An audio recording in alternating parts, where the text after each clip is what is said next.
Good evening students. बेटा आज हम पढ़ेंगे पियाजे के संज्ञानात्मक विकास से संबंधित आधारभूत प्रत्ययों का वर्णन करते हुए बताएं कि इस सिद्धांत की नर्सरी और प्राथमिक स्कूलों के अध्यापक के लिए क्या उपयोगिता है। मतलब जो सिद्धांत था पियाजे का वो उन टीचर्स के लिए कैसे उपयोगी है जो नर्सरी या फिर प्राथमिक स्कूलों में पढ़ाते हैं। ठीक है, तो कुछ आधारभूत प्रत्यय हैं। पहला है निर्माण और खोज।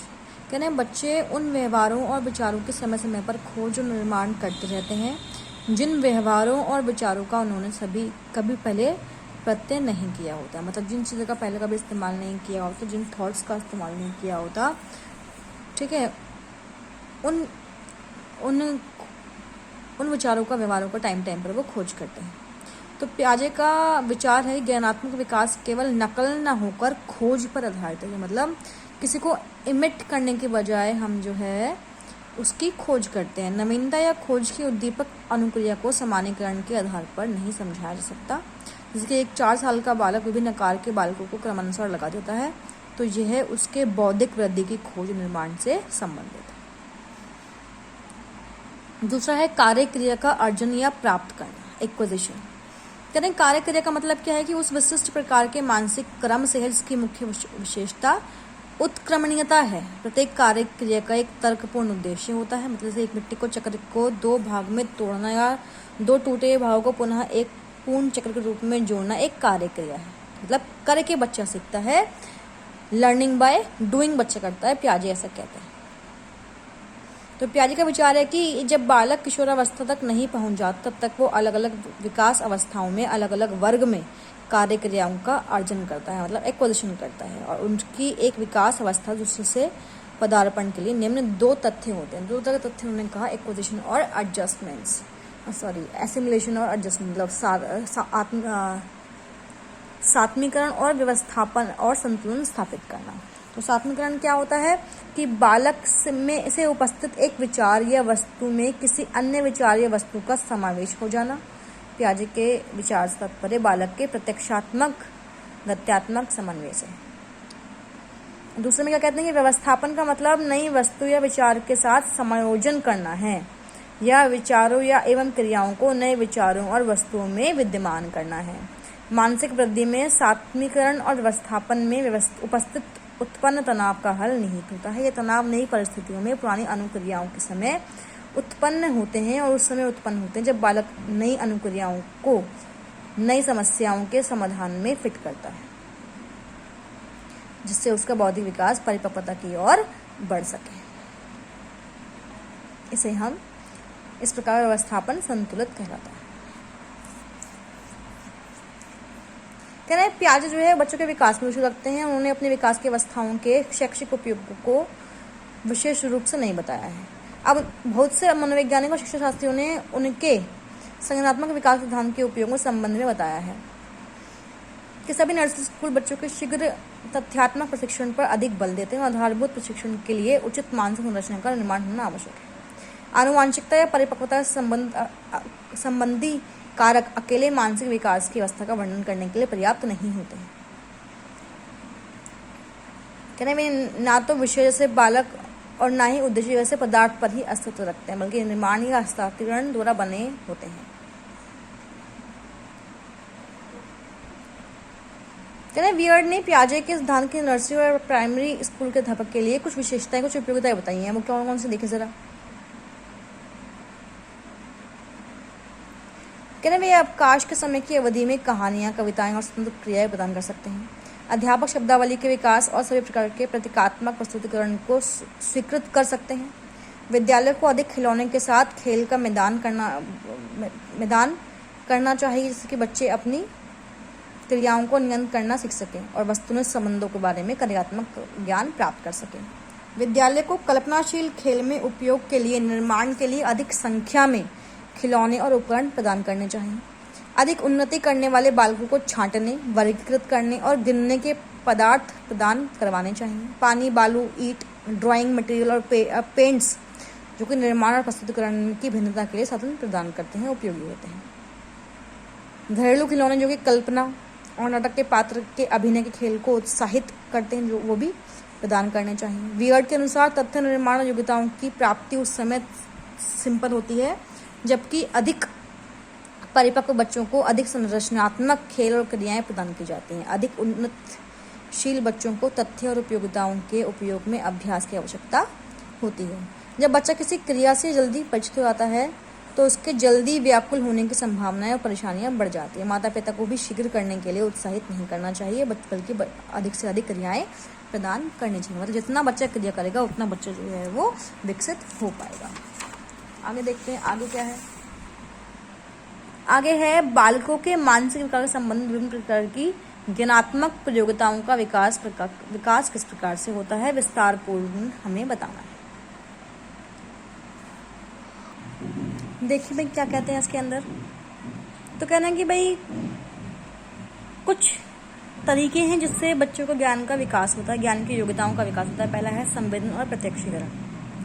कहें प्रत्यक्षीकरण में ये प्रक्रियाएं शामिल इनके द्वारा हम अपनी ज्ञानेंद्रियों द्वारा प्रदान किए गए सभी संदेशों को प्राप्त करते हैं। मतलब प्रत्यक्षीकरण में, परसेप्शन में होता क्या है, हमारी ज्ञानेंद्रियां हमें विकसित करने में हमारी मदद करती हैं। लेकिन बालक की प्रत्यक्ष ज्ञान योग्यता उसकी संवेदन क्षमता में वृद्धि के साथ बढ़ती है और उसकी संवेदन क्षमता उसकी ज्ञानेंद्रियां अर्थात कान, नाक, जीभ आदि विकास द्वारा बढ़ती है। कहने कि भाई जीवन के प्रथम वर्षों में प्रत्यक्षीकरण का विकास ही अत्यधिक होता है। प्रारंभ में बच्चे की संवेदन क्षमता प्रत्यक्षीकरण अविकसित होती है। साधारण भाषा में अगर हम कहें कि तो प्रारंभ में बच्चे में वस्तुओं को पहचानने या अर्थ जानने की योग्यता, मतलब जब बच्चा पैदा होता है तो उस टाइम पर बच्चे के अंदर किसी भी चीज को पहचानने की क्षमता नहीं होती है, उसका मतलब जानने की क्षमता नहीं होती है। लेकिन प्रत्यक्षीकरण और संवेदन का आपस में बहुत गहरा संबंध है, क्योंकि सबसे पहले संवेदन द्वारा ज्ञानेंद्रियों से हमें सूचनाएं प्राप्त होती हैं और फिर इसका अर्थ हम निकालते हैं। अर्थ निकालने की प्रक्रिया को ही हम प्रत्यक्षीकरण कहते हैं। प्रत्यक्षीकरण के अंतर्गत प्रत्यक्ष ज्ञान योग्यता प्रमुख होती है, जैसे कि दृश्य, श्रव्य, स्वाद, सूंघना, स्पर्श करना। जो हमारी इंद्रियां होती हैं वो बचपन से ही जो है जन्म के साथ ही विकसित होती हैं और जन्म के बाद में परिपक्वता आनी शुरू हो जाती है। गिब्सन के अनुसार यही इंद्रियों का संवेदी तंत्र बनाती हैं, क्योंकि ये इंद्रियां दूसरी संवेदी प्रक्रियाओं के साथ अंतर क्रिया करती हैं, जैसे कि सूंघना और स्वाद दोनों ही दृश्य संवेदन से संबंधित होता है। मतलब आप किसी को देखोगे तभी तो आप उसको स्मेल करने की कोशिश करोगे, तभी तो उसको आप टेस्ट करना चाहोगे। विकास की प्रारंभिक अवस्थाओं में बच्चे की दृष्टि स्थिर नहीं होती। बच्चे की दृष्टि कभी एक चीज पर कभी दूसरी पर जाती रहती है। वह अपनी आसपास की वस्तुओं पर नजर टिका नहीं पाता है, लेकिन वह नजर टिकाने का प्रयास जरूर करता है। यह संवेदन की पहली अवस्था होती है। व्यक्तियों में वस्तु में विभेदीकरण करना, ध्वनि को पहचानना, ये सब जो है प्रत्यक्षीकरण की क्षमता के विकास की ओर संकेत करता है और धीरे सभी ज्ञानेंद्रियां का इस्तेमाल शुरू कर देता है। इसमें अपने आसपास के वातावरण को जानने की वो आकांक्षा पैदा करता है। मतलब मेरे आसपास क्या है, बच्चा इस को जानने की कोशिश करता है। बच्चा किसी वस्तु को एक कोने पर रखने का प्रयत्न करता है और वह उसे मेज पर न रखकर मेज की ऊंचाई से कम या ज्यादा रखकर या इधर उधर करके छोड़ देता है और वो समझता है कि उसने अपनी वस्तु को मेज पर रख दिया है। विकास की अवस्थाओं के साथ साथ उसकी प्रत्यक्ष ज्ञान की योग्यता भी बढ़ती रहती है। परिपक्वता ग्रहण करने के बाद वह उस वस्तु को नीचे या इधर कभी नहीं रखेगा, बल्कि वो सीधा मेज पर रखेगा। तो ये जो है ये प्रत्यक्षीकरण का एक उदाहरण था। तो यहाँ पे जो है संवेदन और प्रत्यक्षीकरण के संबंध में कुछ तथ्य यहाँ पे दिए हैं। पहला है समस्त ज्ञानेंद्रियों द्वारा संदेश प्राप्त करने की प्रक्रिया, अर्थ जानने की प्रक्रिया ही संवेदन और प्रत्यक्षीकरण है। बहुत छोटे बच्चों में संवेदन और प्रत्यक्षीकरण विकसित होते हैं। संवेदन और प्रत्यक्षीकरण में गहरा संबंध होता है। इंद्रियां जन्म के समय से ही विकसित होती हैं और जन्म के बाद इसमें परिपक्वता आती है। प्रारंभिक संवेदन की अवस्था है बच्चे की दृष्टि का अस्थिर होना। अंतर ढूंढने की योग्यता का अर्थ है प्रत्यक्षीकरण क्षमता में वृद्धि का होना। तो ये कुछ तथ्य हैं जो आपने इस टॉपिक में पढ़े हैं। उसके बाद है भाषा का विकास। तो अगर हम कहें कि मतलब भाषा का विकास कब होता है, तो मानसिक विकास भाषा के विकास के साथ जुड़ा होता है। मतलब भाषा का विकास होगा तभी मानसिक विकास हो पाएगा। इस आयु में भाषा का विकास अधिकतर क्यों और कैसे पर ही आश्रित होता है। क्यों और कैसे दोनों ही परस्पर संबंधित हैं।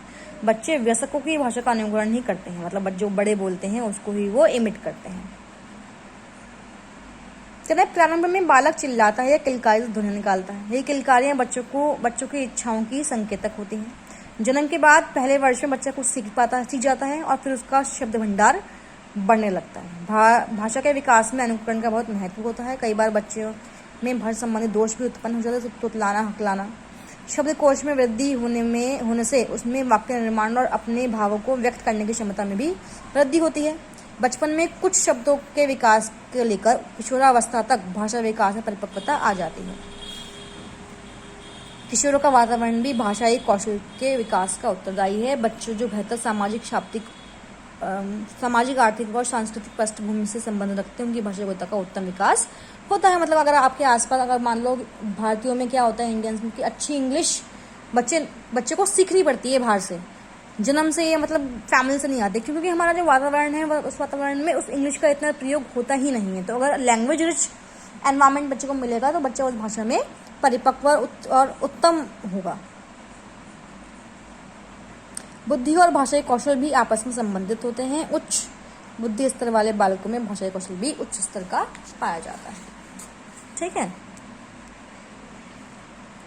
तो अगर हम किसी बच्चे का भाषा का विकास देखें तो भाषा के विकास में उसके घर का वातावरण बहुत मैटर करता है। नेक्स्ट है बोध शक्ति का विकास, development of power of understanding. करें बोध शक्ति के अंतर्गत विभिन्न संप्रत्ययों या धारणाओं का विकास शामिल होता है, जैसे स्वयं प्रत्यय, स्थान का प्रत्यय, भार, संख्या, आकार, स्वरूप और सौंदर्यात्मक अनुभूति। तो पहला क्या है इसमें, सेल्फ कॉन्सेप्ट। धारणा या प्रत्यय समानार्थक है स्वयं की धारणा का प्रत्यय। मतलब जब बच्चा समझने लगे कि उसका किन किन चीज़ों से संबंध है, उसके आसपास जो भी चीज़ें हैं या जो भी रिश्तेदार हैं या जो भी इंसान प्रेजेंट है, उस इंसान से उसका क्या संबंध है, जब बच्चा ये समझने लगे तो उसमें स्वयं की धारणा का प्रत्यय आने लगता है। 2 से 3 वर्ष की आयु तक बच्चा ये करना शुरू कर देता है।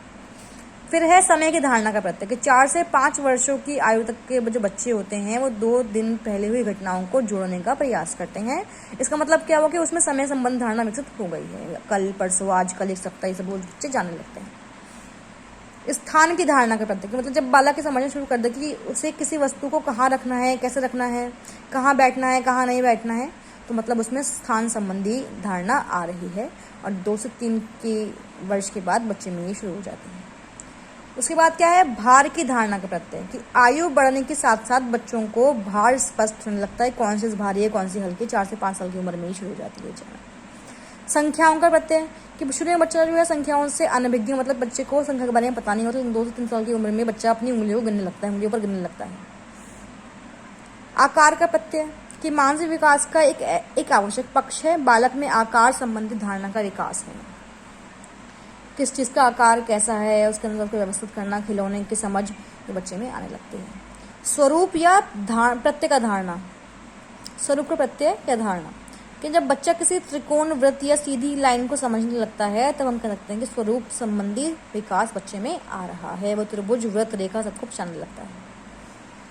सौंदर्यात्मक अनुभूति, की बच्चे अक्सर सुंदर वस्तुओं से प्रेम करते हैं, वे रंगों को अधिक पसंद करते हैं। बच्चे कागज पर चित्रों की ड्राइंग करते हैं और उन्हें वो अपने माता पिता को दिखाते हैं। सुंदर कपड़े पहनकर बाहर जाना पसंद करते हैं। बच्चों को इस प्रकार के विकास से स्पष्ट होता है कि मानसिक विकास संबंध सौंदर्यात्मक अनुभूति से भी होता है। उसके बाद तर्क संबंधी, तर्क शक्ति और निर्णय लेना, कि बच्चों में तर्क शक्ति और निर्णय लेने की शक्ति का संकेत तब होता है जब वो अपने विचारों की अभिव्यक्ति स्पष्ट रूप से करने, मतलब जो उसके विचार चल रहे हैं वो उसको सामने रख सके। और 2 वर्ष की आयु तक वह प्रभाव सहित बोलने लगता है, क्यों का प्रयोग अधिक करता है। इसका मतलब उसमें तर्क शक्ति का विकास हो चुका है। जब वो कहने लगता है कि ये पुस्तक पढ़ेगा और ये पुस्तक नहीं पढ़ेगा, तो मतलब क्या हुआ कि उसमें निर्णय लेने की क्षमता भी आ चुकी है। फिर है ध्यान, कल्पना और स्मरण शक्ति का विकास, मतलब यह निश्चित रूप से नहीं कह सकते कि बच्चे में ध्यान शक्ति कब उत्पन्न हुई, लेकिन वह इस शक्ति का प्रदर्शन 1 या 2 वर्ष की आयु से करने लगता है। 4 से 5 वर्ष की आयु तक वह रंगीन खिलौनों की ओर अधिक ध्यान देता है। कई बार बच्चा किसी एक प्रकार के खिलौने की ओर ध्यान केंद्रित करता है, इसी को ध्यान कहते हैं। कोई बच्चा अपनी रुचि की चीज़ों को ही पर ही ध्यान केंद्रित करता है। कहने कि इसी प्रकार भाषा के विकास के साथ ही बच्चों में कल्पना शक्ति का विकास भी होता है, क्योंकि कल्पना के दौरान बच्चा अपने मन से बातें करता है। किसी बच्चे की क्रियाओं में कल्पना के चिन्ह देखने कठिन नहीं होते हैं, मतलब बच्चा अगर इमेजिन कर रहा है तो इमेजिन के तथ्य जो है वो सामने दिखाई देने लगते हैं। स्वप्न देखना ही कल्पना करना है, उसके द्वारा नाटकीय रूप देना भी कल्पना शक्ति का संकेत है। वैसे सिपाही, चोर, ड्राइवर, अध्यापक सबका अभिनय करता है, ये सब भी कल्पना शक्ति का व्यक्तित्व सामने रखता है। स्मरण शक्ति भी मानसिक विकास का महत्वपूर्ण पक्ष माना जाता है। प्रारंभिक अवस्था में बालक की स्मरण मतलब याद करने की शक्ति के बारे में अनुमान लगाना कठिन है, लेकिन आयु में वृद्धि, परिपक्वता और अनुभवों के माध्यम से धीरे धीरे इसका विकास होता रहता है। भाषा के विकास से तो स्मरण शक्ति और भी बढ़ने लगती है। 2 वर्ष की आयु तक बच्चे काफी हद तक कुछ याद कर सकते हैं। ठीक है, फिर है नैतिक धारणाएं या प्रत्यय। क्या नैतिक धारणाओं या प्रत्ययों के विकास से हमें मानसिक विकास संकेत मिलता है। बच्चा कुछ समय लेता है नैतिकता की भावना को दिखाने के लिए। प्रारंभ में बच्चा अनैतिक होता है, बच्चा आसपास चीज़ों को समझना शुरू कर देता है और अच्छे बुरे में भेद करने लगता है और समझने लगता है उसको। वह ये सोचना शुरू कर देता है कि दूसरों की हानि नहीं पहुंचानी चाहिए। बच्चों में नैतिक धारणा या प्रत्यय का विकास के लिए माता पिता और अन्य पारिवारिक सदस्य भी उत्तरदायी होते हैं। अगर वो चाहें तो बच्चे में उत्तम गुण डाल सकते हैं, बच्चे को उसके लिए प्रेरित कर सकते हैं। तो अभी फ्लो चार्ट दिखाई दे रहा है कि बालक के इस मानसिक विकास संबंध विभिन्न योग्यताओं का विकास किस प्रकार से होता है। ठीक है, इसको आप एक बार देख लेंगे। अगला एक क्वेश्चन और देख लीजिए, छोटा सा क्वेश्चन है कि ज्ञानात्मक विकास का क्या अर्थ है। ज्ञानात्मक विकास को प्रभावित करने वाले महत्वपूर्ण कारकों की विवेचना करो। तो क्या मतलब ज्ञानात्मक विकास का कि ज्ञानात्मक विकास का तात्पर्य ऐसी क्रियाओं से है जिसमें चिंतन, प्रत्यक्षीकरण और समस्या का समाधान निहित है। साधारण भाषा में ज्ञानात्मक क्रियाएं बौद्धिक क्रियाएं कहलाती हैं। मतलब क्या हुआ, इसका विकास का अर्थ है समझने की शक्ति, स्मृति, तर्क शक्ति और बुद्धि का विकास। अब कुछ कारक है, कुछ 7 कारक यहाँ पे दिए गए हैं। पहला कारक क्या है, परिपक्वता, कि बालक के प्रत्ययों का विकास अप्रत्यक्ष रूप से परिपक्वता से भी प्रभावित होता है। एक आयु विशेष में सही और सामान्य प्रत्यय के विकास के लिए आवश्यक है कि उसकी मानसिक परिपक्वता आयु के अनुसार। यदि आयु के अनुसार नहीं है तो बालक अपनी आयु के अनुसार उद्दीपकों के अर्थ को समझने में असमर्थ होगा। दूसरा है सीखने के अवसर और सामाजिक वातावरण,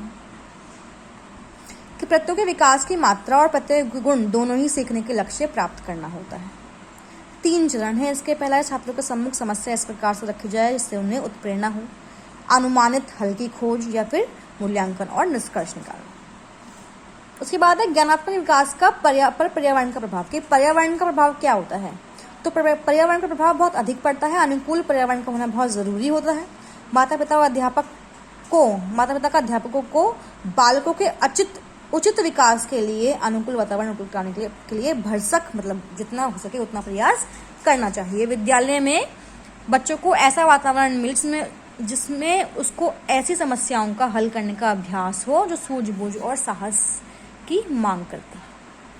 नेक्स्ट है ज्ञानेंद्रियां, कि जब ज्ञानेंद्रियां दोषपूर्ण मतलब कोई कमी होती है तो बालक को होने वाले संवेदना प्रत्यक्षीकरण दोषपूर्ण हो सकते हैं।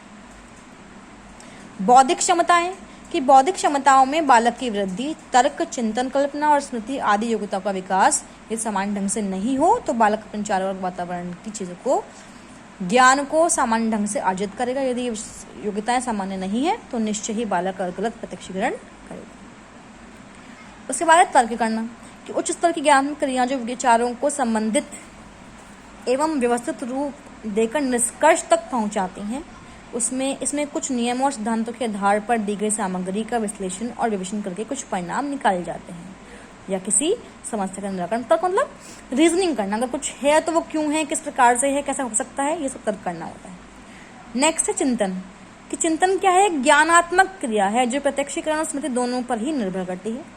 प्रत्यक्ष सिद्धांत हमारे चिंतन का संचालन करते हैं। इस चिंतन में वस्तुओं का विश्लेषण होता है और चिंतन निरीक्षण के क्षेत्र में वृद्धि करता है। मतलब चिंतन अगर बच्चा सोचेगा नहीं तो तर्क कैसे करेगा, और तर्क नहीं करेगा तो किसी रिजल्ट पर कैसे पहुंच पाएगा। गहर चिंतन के लिए जरूरी है कि हमारे मस्तिष्क के अंदर उन वस्तुओं के संबंध जिनके विषय में हमें चिंतन कर रहे हैं वो स्पष्ट प्रत्यय रखते हैं, उसके लिए विचारधाराएं हों और हमें प्रयोग में आने वाले शब्दों की भाषा का ज्ञान हो।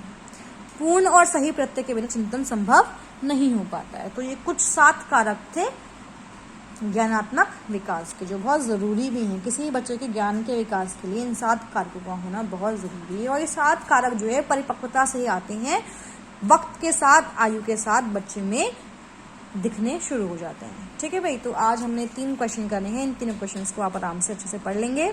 कल हम करेंगे विगोत्सकी के बारे में। ठीक है, ये पियाजे के बारे में आज खत्म हो गया है। और उसकी जो थ्योरी थी पियाजे जी की, उन्होंने क्या कहा, किस प्रकार से, कौन कौन से फैक्टर्स थे, वो सब हम लोग आज कर चुके हैं, तीनों को आप अच्छे से पढ़ लें। फैक्टर्स पॉइंट में ही है, तो कोई हार्ड नहीं है, भाषा जो है वो आसान है। पॉइंट में ही अगर आप याद कर लें या पॉइंट में आप समझ लें तो बेटर होगा, बिकॉज एग्जाम में जो है पॉइंट में लिखने पर मार्क्स ज़्यादा मिलते हैं। आपको ये पता हो कि आपको कौन से पॉइंट को जो है डिस्क्राइब करना है, तो कोशिश करें कि अगर कोई टॉपिक लैंग्वेज में भी है, पैराग्राफ में भी है, तो उसको आप पॉइंट्स में लिख सकें। ठीक है।